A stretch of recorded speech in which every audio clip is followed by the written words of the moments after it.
I was scrolling through Twitter the other day, and one of my very good friends actually put up a question on Twitter that said, when did you realize you were black? And I sat down and thought about that question like, for a lot of people seeing that question, it'll be weird for them, because they'll be like, what do you mean, when did you realize you were black? You know, you live in America, of course you know you're black. But for us, it's different because we both grew up in Nigeria, and it's very safe to say that everybody in Nigeria identifies as black. So in that kind of environment, you're not differentiated based on the color of your skin. Yeah. It's more based on your culture, your religion. So me, for example, I'm a Yoruba girl.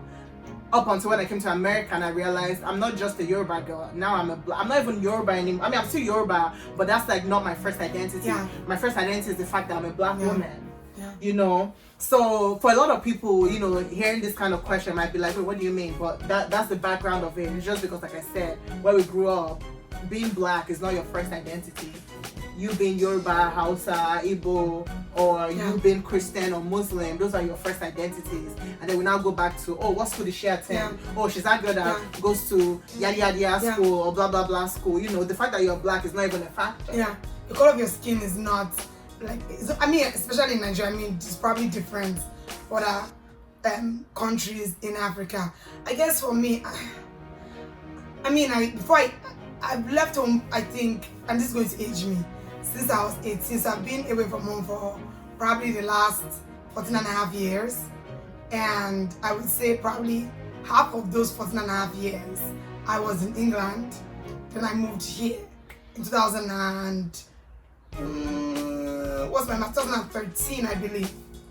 I will not lie, when I was in England, I knew I was different, but it wasn't different bad. It was, I mean, I knew that I was black, but it wasn't as, I guess, more pronounced than as I was in America. I just remember, like, because obviously, not even obviously, but as an African person, like, I promise you, my hair was never the same when I was in Nigeria. Like, every week I changed my hair. It was braids, it was wig, you know, it was different. And I'll never forget when I first wore braids in Madison, and similarly, a comment has been made to me here when I was in Chicago, is that they looked at my hair and they were like, why can I see your skin through your hair? What? Like, you know, because when cut your hair in Pastries, they were like, oh, why can I see your skin through your hair? Like, this hairstyle is just different. And they laughed. And I remember having to like, you know, educate. That's so Madison. I remember having to educate the person and be like, oh, you know, like this is why we show our beauty. We do different types of hair. We have wigs. We do braids. Like, you know, this is my natural hair. Did they ask to touch it? No, they didn't. Okay. So, but they were very curious. So I didn't think they meant it in a bad way. But now, fast forwarding to now, in this year where I was asked the same question by a white man, I got offended. Straight up. So it's safe to say you realized you were black when you moved to America in Madison? Yes, because people were asking me questions that I'm like, I mean, before I came to America, like, I guess there was a lot of study of, you know, who Americans are, you know, the African Americans, there's white Americans, there's conversation about slavery, just what I mean, but I guess I didn't realize how bad it was until I started to live here. So hence to my previous comments about how, you know, I didn't really realize how black, how I would feel like, oh my god, wow, I'm black. You know, this is a big deal. I think for me, when I realized that I was black, because like I said, coming from Nigeria, you're just Nigerian, you know. Coming here, I moved in 2007, and when I got to the States, I went to high school for a little bit. My high school was extremely diverse. It was? It was really diverse. It was diverse. What kind of friends did you have? You know, to be honest, I had a hard time making friends in high school. Because I just moved from Nigeria. It was a whole culture shock. I saw people like kissing in the hallways. And it was in Nigeria, there is kissing like that. In Nigeria, will beat you. So it was a whole culture shock for me. So it was really hard, like, making friends in the US. But then, in 2010, so 3 years after I moved here, I got my very first internship with the government, with the Yeah, it was a government organization. Okay. So I was working on a farm in Iowa. And With old Iowa. yes, and that, to be frank and to be straightforward, is when I realized I was a black woman in America. Was like people didn't really talk to you? People Or people asked you stupid questions or people would not even ask me questions directly, but would make comments, which is like, wait. So for example, we had to turn in a paper, and we had to turn in a paper, and mind you, I have a 3.9 GPA. Well, at that time I had a 3.9 GPA out of 4.0, and I was studying chemistry, so it's not like I was dumb. You see what I'm saying, guys? I'm so stressed. Like, you know, I just throw that out there just to show you guys that I'm not just like, you know, I wasn't dumb. And this program was really competitive. There's thousands of people that apply from all over the country, and they only pick like 12 of us. So I'm just trying to tell you guys how stringent, you know, the application pool is. So I wrote my paper, you know, about my research, and I turned it to my mentor. And she sat there and she looks through it, and she goes, "Oh, you write really well."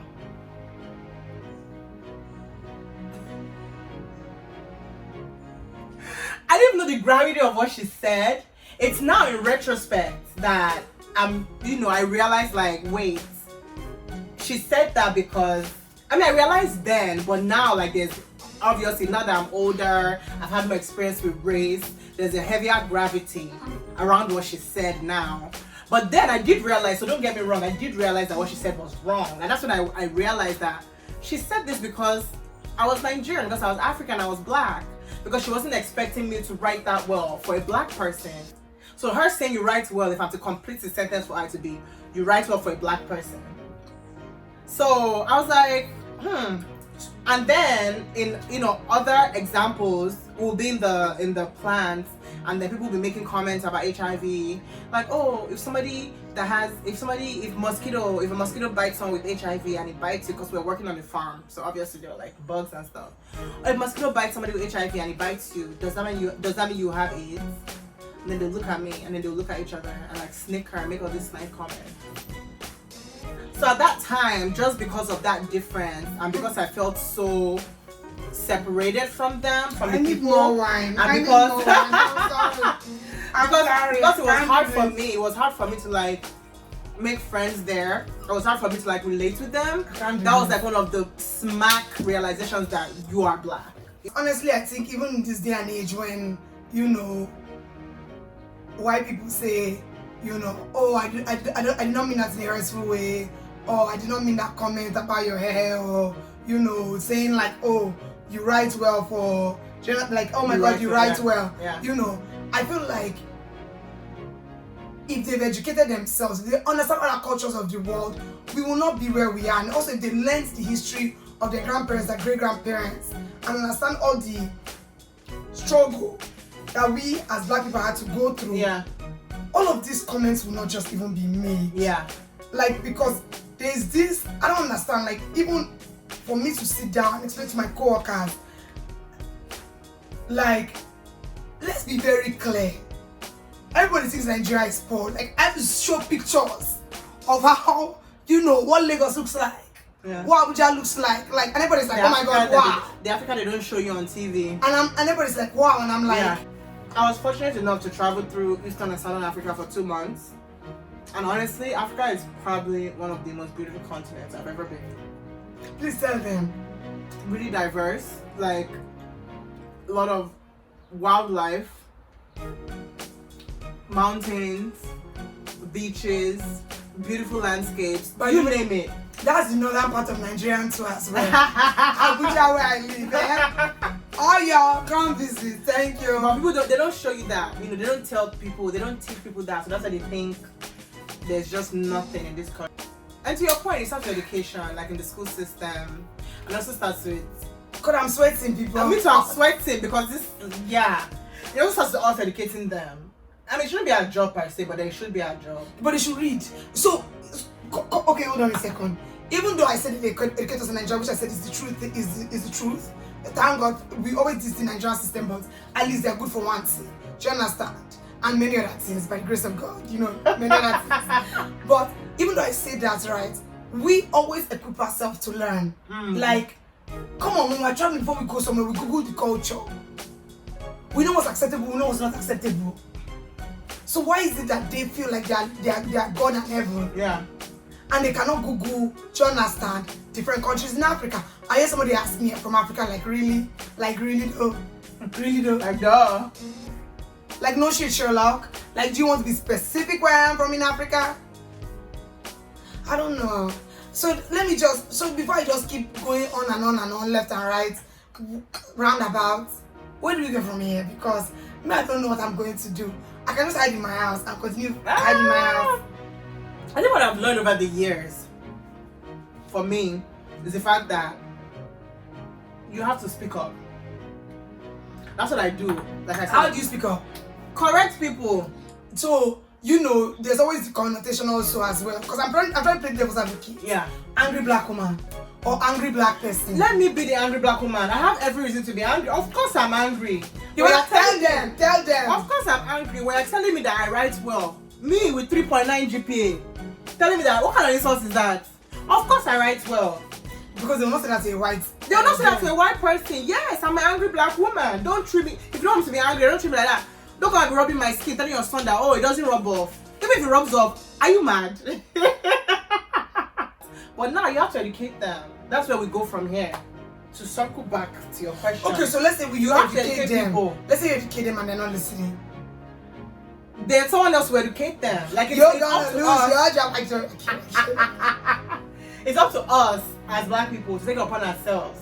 I mean, it shouldn't be our jobs, but the education system has failed. Yeah. The system in general, the American system, in UK, the racism apparently is kind of like you said, it's a little subtle. I mean, that was from your experience like years ago. But people have recent on Instagram and said that no, it's not subtle. I mean, so it's it's very say things to your face. Agreed, but it's very subtle in the sense that I just remember when we go shopping in Selfridges, you know, they would think, oh, you can't afford something. But a white girl came across, you know, and then she'll buy something and they'll be giving her preferential treatment. But once you bring your black card out, you know, and you're buying Chanel, black card, everybody will just be like, oh. But that's the thing, like, you know, it's up to they us. change it, yeah. It's up to us to educate them. It shouldn't be, but nowadays, and if we educate them and they don't listen, it's up to the next black person to educate them as well. Like this thing you're tired of educating. No, you can't be tired of educating because we're saying that we want a change, we want change, you know, we want change, we want equality. In order to drive that change, we have to put it in our hands. We need to challenge people, we need to call people out, we need to correct people. When people say certain things, somebody says something about your hair, oh, you changed your hair yesterday. Yes. That's black girl magic. Google that's black girl magic. Google it, we always change our hair. You know, oh, you're always extra. No, I'm not extra. This is just me being me. We are confident. We are confident. So that's how we are. I'm pretty sure there's extra white people out there too, but nobody calls them extra. They just say, oh, she's confident. Oh, she's gonna be the next Hillary Clinton. Oh, so that was going to be Michelle Obama, Abby. I know, like I said, Michelle Obama is a bad thing. I said Michelle Obama is a bad. So it's okay for a white person to be confident. When it comes to black people, oh, you're too confident, or you're too out there, or you're too loud. No, correct them. Hell yeah, I'm confident. I'm trying to be Michelle Obama as well. Like, what do you mean? On that note, people, my heart is high.